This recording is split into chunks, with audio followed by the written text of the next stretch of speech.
स्वागत है आपका हमारे चैनल पे जिसका नाम है जानकारी मैटर्स। तो सरकार ने कल जो है वो इशारा कर दिया था कि उन्हें मतलब कि हमें एम्प्लॉई को ओपीएस जो है वो मिलेगा कि नहीं मिलेगा, तो उसी को लेकर के यहाँ पे अपडेट आई है। चलिए पढ़ते हैं। सरकार का संकेत, बहाल नहीं होगी पुरानी पेंशन योजना। पेंशन हाल के चुनावों में राजनीतिक बहस का एक अहम मुद्दा बनकर उभरा है।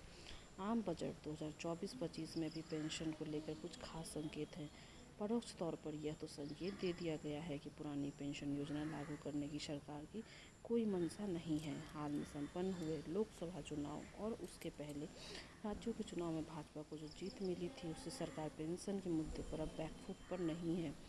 यही वजह है कि उसने नई पेंशन स्कीम में ही कुछ बदलाव करने की बात कही है। वित्त मंत्री निर्मला सीतारमण ने कहा है कि एनपीएस की समीक्षा के लिए गठित समिति ने अपने काम में काफ़ी प्रगति की है। इसमें केंद्रीय सरकार कर्मचारियों की तरफ से भी रचनात्मक दृष्टिकोण वाला सुझाव मिला है। अब एक ऐसा समाधान निकाला जाएगा जिससे प्रासंगिक मुद्दों का समाधान होगा।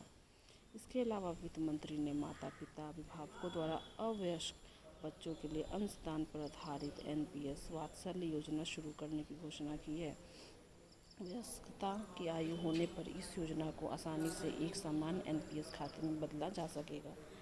सरकार का यह फैसला पेंशन को लेकर मौजूदा विमर्श का एक व्यवहारिक समाधान निकालने की कोशिश है।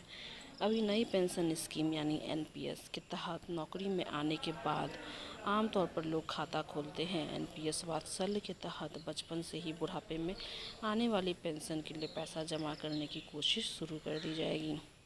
जानकार बता रहे हैं कि यह वर्ष 2040 के बाद की भारत की तैयारी है। एक रिपोर्ट के मुताबिक वर्ष 2040 के बाद भारत में बुजुर्गों की संख्या में धीरे धीरे इजाफा होना शुरू हो जाएगा। ऐसे में बुजुर्गों के लिए वित्तीय संसाधनों की सुविधा का इंतजाम उक्त कदम से किया जा सकेगा। तो यहाँ पे क्लियरली आप देख सकते हैं, नियोक्ताओं के एनपीएस में योगदान पर कर कटौती 14%।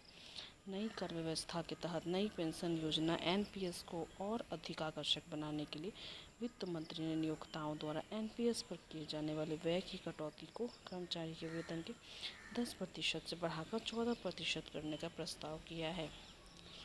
इसी तरह नई कर व्यवस्था को चुनने वाले निजी क्षेत्र, सार्वजनिक क्षेत्र के बैंकों और उपक्रमों के कर्मचारियों की आय से वेतन के 14% तक के इस व्यय की कटौती प्रदान करने का प्रस्ताव भी किया गया है। तो ये न्यूज़ आपको कैसी लगी कमेंट सेक्शन में ज़रूर बताइएगा। चैनल पर न्यू है, सब्सक्राइब कर दीजिएगा।